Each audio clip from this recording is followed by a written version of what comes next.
নমস্কার। এই মুহূর্তের সবচেয়ে বড় খবর, পুজোর আগে ফের এক দফায় রাজ্য সরকারি কর্মচারীদের ডিএ বাড়াচ্ছে সরকার। এবার কত শতাংশ হবে জেনে নিন আজকের এই ভিডিওতে কিন্তু পশ্চিমবঙ্গের সমস্ত রাজ্য সরকারি কর্মচারীদের এবং পশ্চিমবঙ্গের সমস্ত রাজ্য সরকারি কর্মচারীদের পুজোর আগেই কি ডিএ মিলবে এবং পশ্চিমবঙ্গের সমস্ত রাজ্য সরকারি কর্মচারীরা এবং এই যে কয়েকদিন পরেই কিন্তু অক্টোবর মাস, সেপ্টেম্বর শেষে বা অক্টোবরের প্রথমেই ডিএ বাড়বে রাজ্য সরকারি কর্মচারীদের এবং কেন্দ্র ও রাজ্য সরকারি কর্মচারীদের, মানে পশ্চিমবঙ্গের সমস্ত সরকারি কর্মচারীদের। দুই রাজ্যের উভয়ই কিন্তু সেই ডিএ বাড়াবে পুজোর আগে। সেপ্টেম্বরের শেষে বা অক্টোবরের প্রথমেই ডিএ বাড়বে কেন্দ্র সরকারি কর্মচারী এবং পশ্চিমবঙ্গের সমস্ত রাজ্য সরকারি কর্মচারী। তবে শুধু কেন্দ্র সরকারি কর্মচারীরা নন, পুজোর আগে ফের একবার ডিএ বাড়তে পারে রাজ্য সরকারি কর্মচারীদের এবং স্টেট গভর্নমেন্ট এমপ্লয়ারদের। হ্যাঁ, ঠিকই এই দাবি করা হচ্ছে বিভিন্ন মহলের তরফে, অর্থাৎ কেন্দ্রের পাশাপাশি এবার সিকে ছিঁড়তে পারে রাজ্য সরকারি কর্মচারীদেরও।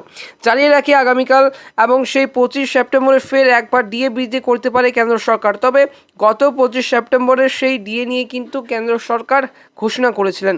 রিপোর্ট অনুযায়ী, বিভিন্ন রিপোর্টে কিন্তু এমনটাই দাবি করা হচ্ছে এবারে 3 থেকে 4% ডিএ বাড়তে পারে এবং কেন্দ্রের কর্মীদের। শোনা যাচ্ছে কেন্দ্র সরকার ডিএ বৃদ্ধির পরেই কিন্তু রাজ্য সরকারি কর্মচারীদের বকেয়া মহার্ঘ ভাতা বাড়ানোর ঘোষণা করা হতে পারে। অক্টোবরের শুরুতেই কিন্তু ডিএ বৃদ্ধি নিয়ে উত্তরপ্রদেশ সরকার বড়সড় কিন্তু ঘোষণা করতে পারে বলে খবর মিলেছে। বর্তমানে সপ্তম বেতন কমিশনের আওতায় উত্তরপ্রদেশের রাজ্য সরকারি কর্মচারীরা 50% হারে ডিএ পাচ্ছেন।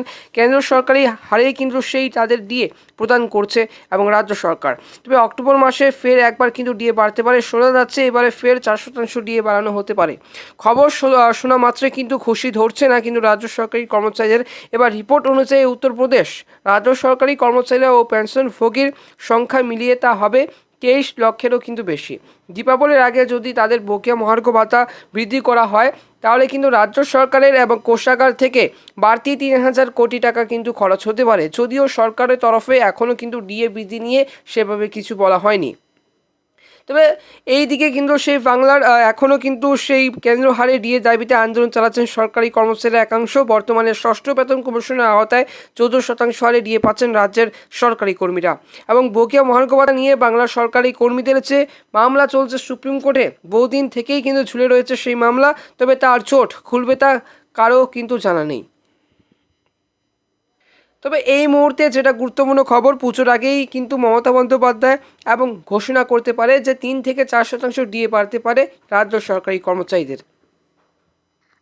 হ্যাঁ, সম্ভবত কিন্তু সেই ডিএ নিয়ে কিন্তু আন্দোলনকারীরা এবং আন্দোলন চালাচ্ছেন এবং সেই নিয়ে কিন্তু মুখ্যমন্ত্রী মমতা বন্দ্যোপাধ্যায় আগামী 2 বা 3 দিনের মধ্যেই কিন্তু ডিএ ঘোষণা হতে পারে কিন্তু বলে জানা যাচ্ছে পুজোর আগেই।